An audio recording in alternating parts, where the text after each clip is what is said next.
एक ही राज्य है जिसकी चर्चा कर रहे हैं, जिसमें वो कहते हैं साहब ये मुस्लिम मेजॉरिटी राज्य है।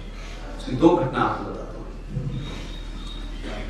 पूरे देश में अल्पसंख्यक आयोग है कि जिस राज्य में जो लोग अल्पसंख्यक होंगे उनके लिए एक अल्पसंख्यक आयोग बनता है। हमारे केंद्र में भी बना है, राज्य में भी बना हुआ है। कश्मीर में नहीं, कश्मीर के हिसाब से कश्मीर का मुसलमान अल्पसंख्यक है और सत्ता में है, मैं गलत कह रहा हूं, बहुसंख्यक और बहुसंख्यक है, मुस्लिम बहुल राज्य है, लेकिन अल्पसंख्यक आयोग बनाएंगे नहीं। और पिछले 70 साल से अल्पसंख्यक आयोग को मिलने वाली सारी ग्रांट मुसलमानों को दी जा रही है। यहां तो कोई पता ही नहीं है यहां कौन है। इतने भोले लोग हैं सत्ता में बैठे हुए लोग कि उनको पता नहीं है कि यहां अल्पसंख्यक कौन है। लेकिन उन्हीं भोले लोगों की शातिर देखिए कि कैसे खामोशी से उन्होंने रोहिंग्या 10,000 को वहां फंसा दिया। और क्या इस देश में कोई चर्चा हुई? इधर सुप्रीम कोर्ट ने एक अड़ंगा लगाया है, वो यहाँ है, जब तक नहीं उनकी यथास्थिति रखो, यथास्थिति के लिए वो यहाँ बैठे रहेंगे, यहाँ से उनके लिए शायद लगा के रहेगी, ये यहाँ से हिलेगा नहीं, वो कहाँ जाएंगे, कैसे जाएंगे, वो सेटल हो जाएंगे। क्योंकि उनको सेटल करने के लिए इस देश की व्यवस्था में लोग बैठे हुए हैं। आपको लड़ाई अपनों से लड़नी है, पड़ोसी से नहीं लड़नी है। पड़ोसी की दुश्मनी साफ पता है, वो क्या करता है वो भी पता है। मैं इसलिए बार बार कह रहा हूं, इस मुल्क में कई हजार पाकिस्तान है, इस मुल्क में कई हजार सलाउद्दीन, इस देश के अंदर कई सर सैयद अली शाह है। ये दो चार नहीं है। मैं अपनी बात को शॉर्ट में सिर्फ यही कहूंगा कि वो दिखाई दे रहे हैं आप जिससे लड़ रहे हैं। इसीलिए मैं कह रहा हूं कि ये देश एंटी नेशनल्स, एंटी इंडिया, गद्दारों, बुद्धिजीवी, इंटेलेक्चुअल टेररिज्म का शिकार है। जब तक आप उनको चैलेंज नहीं करेंगे, 2, 4, 10 को मार दीजिए, 50 को मार दीजिए। मेरा मानना है कि अगर टेररिज्म यहाँ है तो वो खतरनाक है। जिसने हथियार उठा लिया वो तो दिखाई दे रहा है हमारे देश के अंदर हर कोने जगह पर मिल जाएंगे, वो बहुत बड़ा खतरा है। लिहाजा कश्मीर के 27 साल या 28 साल शायद जो होने जा रहे हैं, मैं आप सबसे ये दरखास्त करूंगा कि आप कुछ भी करें, 24 घंटे में से 23.5 घंटे कुछ भी करें, लेकिन मुझे जो यहाँ के बारे में ब्रजेश भाई ने और निखिल ने जो बताया है कि ये आजमगढ़ की पहचान कुछ और थी, कुछ घटनाओं से कुछ और हो गई है। मैंने इनसे ये दरखास्त की है कि अपने देश के, अपने आजमगढ़ के क्या समस्याएं हैं जो देश को कनेक्टेड हैं, उसके बारे में कम से कम लोगों को पता चल जाए। और मेरा अपना जाती तौर पे मानना यह है कि आप समस्या कितनी बड़ी है, छोटी है, उसको छोड़ दीजिए। अगर आप फैक्चुअल बात समाज के सामने रख दें, ये समाज में इतनी ताकत है कि ये अपने आप खड़ा हो जाएगा, अपने आप दबाव बना लेगा। वो बताने की जरूरत नहीं है कि आप सेमिनार करिए या नहीं करिए। लेकिन अगर समाज इस बात से अनभिज्ञ है कि उसको ये पता ही नहीं कि कश्मीर में हो क्या रहा है। पाकिस्तान के 4 सूबे हैं, 4 सूबों में से मेरा दावा है कि मैं कोई इम्तिहान नहीं ले रहा हूं, उसको अन्यथा मत लीजिएगा। हम में से कितने लोग हैं जो पता होगा कि 4 राज्यों के मुख्यमंत्री कौन हैं, उनकी सोच क्या है, वो किस सोच के हैं, किस फिरके के हैं, ये नहीं पता होगा। इसलिए हम जब डिजाइन करेंगे तो हमको पता ही नहीं होगा कि वो क्या रहा है। सिंध में चले जाइए आप, सिंध के मुख्यमंत्री के घर भी रहा हूं मैं, जो वर्तमान है, और उनके कई सारे लीडर हैं। कराची के अंदर बहुत सारे हिंदुस्तानी मौजूद हैं। 27 से 28 हजार उन हिंदुस्तानी जो यहां से गए थे उनका कत्ल वहां किया गया, मारा गया। लेकिन भारत के मुसलमानों की मुनाफत की पराकाष्ठा देखी। जिनके रिश्तेदार, जिनके भाई बंधु डायरेक्ट इनडायरेक्ट जो कराची गए थे यहीं से छोड़ के, उनके मरने पे भी जुलूस नहीं निकाल रहे, लेकिन रोहिंग्या के लिए जुलूस निकाल रहे। ये अजीब बड़ी बात भाई। सिंध में आप बैठे होंगे और कोई सिंधी आएगा आपके पास, वो अगर उम्र में रिश्ता है, वो आएगा आपके पैर छुएगा और कहेगा जैसा ही। अभी आपको बड़ा शौकी लगेगा, वहां बड़ा रूटीन में है। ये कैसे हो रहा है? तो उनके एक मुख्यमंत्री थे, उनकी वाइफ का इंतकाल हो गया था, उसमें गया था। तो मैंने जब उनसे पूछा तो उन्होंने एक बात बड़ी मजे की। उन्होंने कहा देखो ऐसा है कि सिंध, बलूचिस्तान और खैबर पख्तूनख्वा ये सब यहां मुसलमान तो हैं, लेकिन इनके इस्लाम से पहले इनकी जो एथनिक आइडेंटिटी है वो बड़ी स्ट्रॉन्ग है।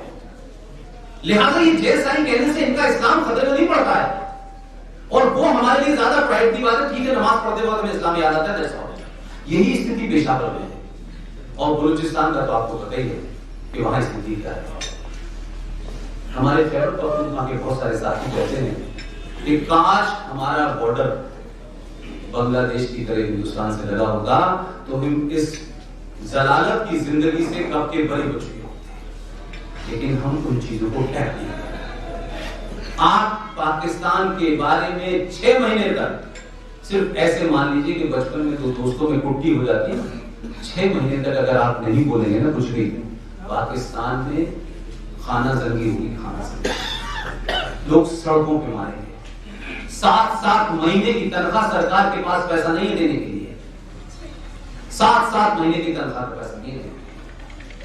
उनकी स्थिति यह है कि इस्लाम के 5 नियम हैं, उसमें से ज्यादातर लोग आप जानते हैं। उसमें एक नियम ज़कात का भी है कि अपनी जो टोटल अर्निंग है उसमें से 10% आपको गरीबों को देना। ये जो इस्लामिक मुल्क है, इनके यहां गरीब नहीं बेचारा। अब गरीब नहीं है तो इस्लाम के मानने वाले उनको ज़कात निकालनी है, तो वो ज़कात देगा।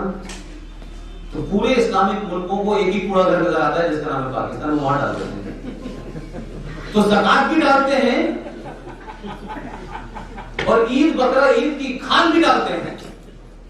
और ये जो आपको नजर आते हैं ना, ये मौलाना पगड़ी वाले बड़े बड़े जमात इस्लामी और फलानी मंजिल और फलाना हुई जितने भी नजर आते हैं, इनकी दुकानें उस ज़कात की कमाई से चलती हैं। और उसमें समस्या ये है कि पाकिस्तान को अपने लीगल बजट जो होता है उस बजट से 4 गुना पैसा उस मुल्क में ऐसे ही आता है। अब जो ज़कात से चल रहा है, अमेरिका न दे उसके बाद भी वो कहते हैं हम कुछ भी चल रहे, अमेरिका नहीं देता तो क्या फर्क पड़ता है। उनको फर्क वाकई नहीं पड़ता है कि उनको भी एक कूड़ेदान चाहिए था इस्लामिक मुल्कों को, और इस कूड़ेदान ने भी कहा कि हम सबसे सुनहरे और खूबसूरत इस्लामिक मुल्क इस कूड़ेदान के लिए बने हैं, आप आइए हमारे पर डालते जाइए कूड़ा, हम तो इसको भी चाहते खुश हो जाएंगे। तो ये आतंकवाद की जो फैक्ट्री पाकिस्तान में है, उसके पीछे पैसे का एक बहुत बड़ा है। और वो इंडस्ट्री इसीलिए है कि वो है तो पैसा आ रहा है, और पैसा आ रहा है तो आतंकवादी तो करना है। उसमें कौन सी बड़ी फर्क पड़ रही है। मैं चमन बॉर्डर की एक घटना बता के अपनी समस्या अपनी बात खत्म करता हूं। अफगानिस्तान और पाकिस्तान के बीच में एक बड़ा, मतलब आप कह सकते हैं कि बहुत ही ज्यादा, जिसे कहना चाहिए हॉट प्लेस है, उस जगह का नाम है चमन। वहां अलाउ नहीं जाना। हमारे ऑफिस में भी कई मित्र हमारे ऐसे हैं जो आईएसआई में उनके पिताजी वगैरह हैं।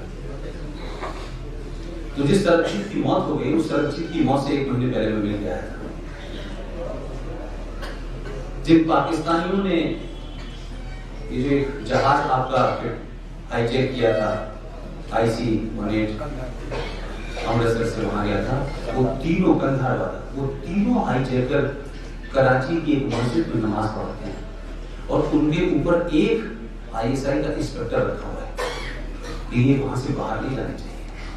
अब आप बताइए, जिस कौम की सत्ता, जिस देश की सत्ता अपने देश के लोगों को बचाने के लिए इस हद तक जाती हो कि उन्होंने कहा आप खाना पीने जाइए, मस्जिद में रहिए, बकवास कम करिए, बस यहाँ रहिए, आपके यहाँ होते तो काम देते। उस देश में सत्ता और व्यवस्था का परोक्ष किस तरीके से टेररिज्म को बढ़ावा है, ये इस बात को समझे। पूरे पंजाब जो प्रांत है, जो पंजाब है पाकिस्तान का, उसमें अगर आतंकवादी घटना, छोटी सी बताता हूं, ये बाघा बॉर्डर है जहां से मुझे जाना होता है, वहां बाघा बॉर्डर क्रॉस करते ही वहां बहुत सारी दुकानें थी जो अक्सर बॉर्डर पे होती है। हमारे अमृतसर की साइड में भी बहुत सारी दुकानें हैं जो छोटी छोटी सिगरेट चाय वगैरह पीते हैं। उसमें जुम्मन साहब थे, तो मेरे ऑफिस की गाड़ी कभी उनके पास आके खड़ी होती थी जब मैं क्रॉस करता था। एक दिन पता चला कि यार वो कोई बाघा बॉर्डर के पास में धमाका हो गया है और उसमें काफी सारे लोग मारे गए। तो आप यकीन मानिए वो घटना घटी तो मुझे जुम्मन साहब का ख्याल आया कि पता नहीं वो जिंदा होंगे। मुझे 3 दिन बाद ही जाना पाकिस्तान ने उस घटना के बाद पूरा जो उनका वहां से लेकर सारी दुकानें थी सब समाप्त, और मेन बॉर्डर यानी जो आपका चेक पोस्ट है वहां से लेकर 2 किलोमीटर आगे लगा दी है। वहां कुछ और हो गई, कोई सिविलियन आएंगे नहीं, यानी अगर मुझे चलना है तो 2 किलोमीटर तक मेरी गाड़ी को स्पेशल परमिशन लेके आनी होती है, क्योंकि मीडिया के तो लेके जा सकती है, तो नहीं जा सकती। ये जो ज़कीउर रहमान लखवी है, ये हाफिज सईद है, आखिर पाकिस्तान सरकार इनको सजा क्यों नहीं देना चाहती? कभी सोचा है आपने? ये दोनों पंजाब यूनिवर्सिटी के स्टूडेंट थे, दोनों पंजाबी। पाकिस्तान में पंजाबी आतंकवाद और पठान आतंकवाद में फर्क है, और वो इसीलिए बता रहा हूं मैं आपको कि एक नाम आपने भारत में सुना होगा, उनको भारत रत्न भी दिया गया, खान अब्दुल गफ्फार। वो पश्तो के बड़े लीडर थे। जब कराची में पहली असेंबली हुई अरुण जी, और वो सामने बैठे हुए थे असेंबली में, उस वक्त के जो प्राइम मिनिस्टर थे, उनकी स्पीच मेरे पास रिकॉर्डेड नहीं है, लेकिन पाकिस्तान के उसमें मिल जाएगी आपको। उन्होंने कहा ये जो गद्दार बैठा है, सबसे पहले असेंबली की कार्रवाई शुरू होने से पहले इस गद्दार को बाहर निकालो।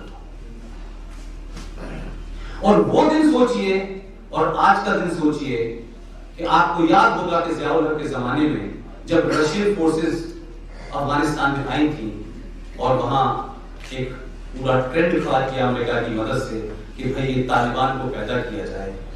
आप बताइए 110% वो तालिबान कौन था? वो पठान था, जो बहादुर था, जिसका भारत से कोई झगड़ा नहीं था।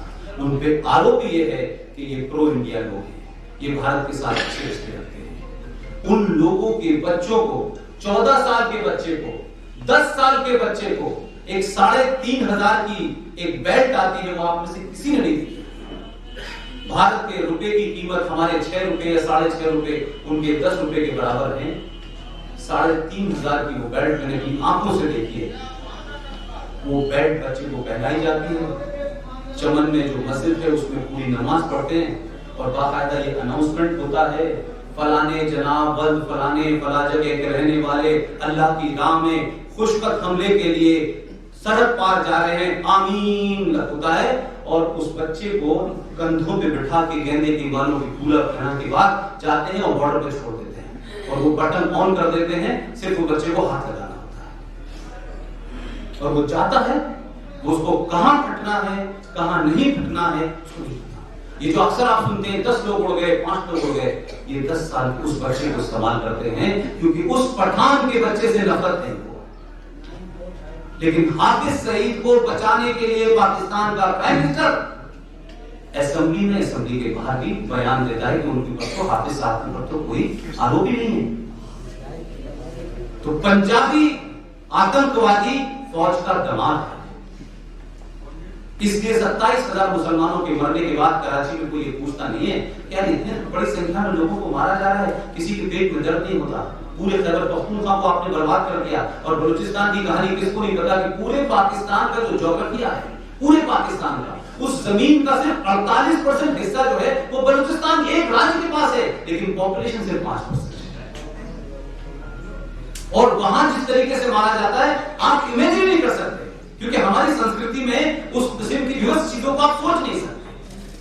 आप जवान लड़कों को मारते हैं, जवान लड़कियों को मारते हैं, और हेलीकॉप्टर ऊपर ले जाते हैं और वहां से नीचे लाश गिराते हैं ताकि टेरर क्रिएट हो जाए। हमारे देश के अंदर अभी तक मुझे नहीं लगता, इवन कश्मीर में भी जहां हमारे जवान मारे जा रहे हैं, हमारे लोग मारे जा रहे हैं, जहां 3 लाख पंडित हिंदू जो है वो देश से बाहर रह रहा है। अरुण जी, आज भी हमारे यहाँ आई टू आई गोली नहीं चली है, आई टू आई गोली नहीं चली हमारे यहाँ। ये जो लोग भी मारे जा रहे हैं इनकाउंटर में मारे जा रहे हैं, लेकिन पाकिस्तान में एक ऑपरेशन चल रहा है, ज़र्बे अज़्ब। ज़र्बे अज़्ब का मतलब समझते हैं? ज़र्बे अज़्ब का मतलब है मोहम्मद की तलवार, और वो मोहम्मद की तलवार किस पे चल रही है? किसी काफिर पे नहीं चल रही। स्वात, कराची, फाटा, इन इलाकों में आप जहाज से बॉम्बिंग कर रहे हैं, भारतीय फौज को नहीं मार रहे, आप बॉम्बिंग कर रहे हैं। कारपेट बॉम्बिंग कर रहे हैं और अपने ही लोगों को मार रहे हैं, क्योंकि ये वो लोग हैं जिसे आप कहते हैं गुड टेररिस्ट और बैड टेररिस्ट। वो टेररिस्ट जो है वो आपके काम के नहीं हैं, आपके एजेंडे को नहीं चला रहे हैं, वो फौज पे हमला कर रहे हैं, वो पाकिस्तानी को मार रहे हैं क्योंकि उसने उसके साथ में बुरा किया है। लिहाजा उनको तो आप ज़रबे अर्द चला के बॉम्बिंग से मार देंगे, लेकिन हाफिज सईद, ज़कीर लखवी इनको नहीं छुएंगे, क्योंकि ये आर्मी वालों के लोग हैं, क्योंकि इनकी ये प्रॉक्सी है, ये पाकिस्तान में है। ये जो 3 राज्य हैं पाकिस्तान के, ये पाकिस्तान के साथ नहीं है। मैं पहले दिन भी कहता था, अब फिर कहूंगा, Pakistan not a failed state, is a totally artificial state. इसका कोई मतलब ही नहीं है। उस पाकिस्तान को जोड़ने के लिए 2 काम किए गए। जिस बुनियाद पे पाकिस्तान बना, वो सब जानते हैं कि टू नेशन थ्योरी क्या था। वो टू नेशन थ्योरी सबको पता है कि 71 में चौपट हो गई।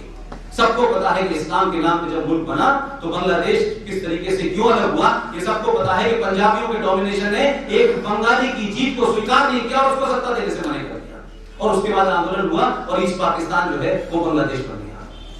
वही पंजाबी जो ISI में भी 100% है, जो फौज में भी 100% है, जो सत्ता में भी 100% है, व्यवस्था भी उसके पास है, और जो उनकी पूरी मजलिस शूरा, जिसको वो नेशनल असेंबली कहते हैं, उसमें 242 में से 147 सीटें पंजाब सूबे की। अब आप बताइए कहां से सिंध के लोग कभी प्राइम मिनिस्टर बन सकते हैं। एक बन गया था, उसके बाप को सिर्फ इस खता पे मारा, जो ऑफिशियल केस है मैं उसकी बात कर रहा हूं। जुल्फिकार अली भुट्टो को सिर्फ इस बात के लिए फांसी दी गई कि उन्होंने अपने दौर में कभी कोई वो पब्लिक स्पीच कर रहे थे, उस पब्लिक स्पीच में कोई भगदड़ हुई और उसमें एक लड़का मर गया। और ये वही भुट्टो साहब हैं जिन्होंने इंदिरा गांधी के साथ शिमला में बैठ के सिगरेट पीते हुए मुआहदा किया और इंदिरा गांधी से बाहर निकल के कहा कि मुझे अपने मुल्क में जिंदा रहने के लिए कुछ राहत है। उस बेइज्जती को बर्दाश्त नहीं करने की वजह से उस आदमी ने, कोई लाखों की भीड़ में रैली कर रहा था, कोई बेचारा आदमी मर गया, उसका इल्जाम लगाते हुए कहा कि इस आदमी की वजह से वो मर्डर हुआ, इसलिए उसको फांसी दी गई। और पूरे देश को पता है कि उसकी बेटी को जो वहाबी नहीं थी, जो बरेली थॉट ऑफ इस्लाम है, जिसमें तावीज, गंडे, ये जो मज़ारें ये होती, उसको पाकिस्तान की आर्मी ने, ISI ने मिल के तालिबान से मरवाया। कभी सुना है आपने कि कोई रैली हुई हो और उसमें किसी पंजाबी बड़े लीडर का मौत हो गई? कभी नहीं सुना। हम पाकिस्तान को पढ़ें, पाकिस्तान को समझें, उसकी साइड को समझें, उसी तरीके से जवाब। हम पाकिस्तान की अच्छी फिरनी, अच्छी सेवैयां और बेहतरीन कबाब की वजह से समझते हैं कि जितना ये खाना अच्छा है उतने ही ये भी अच्छे हैं। किसी का सोशल एस्पेक्ट हो सकता है लेकिन पॉलिटिकल एस्पेक्ट अलग होता है। हम किसी की पॉलिटिकल जहन को पढ़ने के लिए उसके सोशल जहन को पढ़ना शुरू कर देते हैं। सोशली आदमी बहुत अच्छा होता है, आप ये अच्छे, मैं भी अच्छा हूं, लेकिन जब मेरी बात पाकिस्तान से होगी तो मेरा रुख उतना ही सख्त होगा जितना इस आदमी का। इसलिए कोई भी पाकिस्तानी डिबेट में आता है, पूरी देशभक्ति के बाद वही बात है। आप कितनी उससे उम्मीद कर लिए है कि ये PTI का आदमी है, ये नवाज शरीफ की पार्टी का आदमी है, वो अगर मगर करके चुनाचे बात वही पहुंचेगा कि कश्मीर को आपने कब्जा कर रखा है। उसको पता है कि हैदराबाद में कौन कमजोर कड़ी है हिंदुस्तान की, उसको पता है आसाम में कौन कमजोर कड़ी है हिंदुस्तान की। अगर कश्मीर के मामले को, ये कहकर मैं अपनी बात समाप्त करता हूं, कश्मीर के मामले को इस देश की 125 करोड़ जनता ने अगर उसे अपना नहीं समझा, अपने देश के हिस्से को फिजिकली मत समझिए, उसमें रहने वाले लोगों को अपना समझिए भाई, और उनके लिए आवाज ऐसी उठाइए कि जिस रोहिंग्या के बारे में बेचारे यहाँ के मुसलमान नहीं जानते, उनको भी नहीं पता कि कोई उनके बारे में आवाज उठा रहा है, लेकिन इस देश की सत्ता और व्यवस्था के ऐसे हालात कर दिए कि रोहिंग्या इस देश से कम आज की डेट तो नहीं निकला है, कल का भगवान जाने दे, सुप्रीम कोर्ट का फैसला देखिए।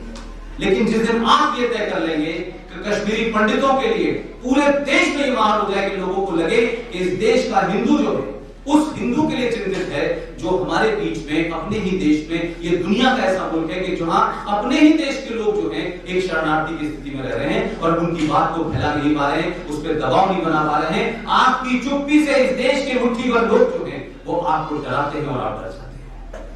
आप कुरान शरीफ पढ़िए, समझिए, और जिस दिन समझ जाएंगे वो दिन फिदायीन बन जाएंगे आप। इसलिए अगर टेलीविजन पे तस्लीमा नसीम ये कहती है कि problem is in the book, तो हमारे टेलीविजन का एंकर कहते हैं no no no no, Islam is peaceful religion. जिस बेचारे ने कुरान शरीफ को हाथ में देखा नहीं, वो तस्लीमा नसरीन से बहस करके कह रहे हैं no no it's a religion of peace. वो कहती है no it's not a religion of peace. वो इतनी बड़ी दानिश्वर है कि किताब लिख चुकी है, मुसलमान है, लेकिन उसके पढ़े हुए कुरान को भी हम मानने को तैयार नहीं है, क्योंकि वो नैरेटिव हमको महान नहीं बनाता है।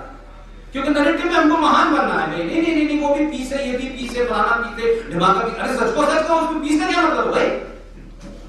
इसलिए ये मान लीजिए कि इस देश के अब अगर कोई भी टुकड़े करने की बात कहेगा, इस देश का नागरिक उसके टुकड़े कर देगा, देश के टुकड़े नहीं।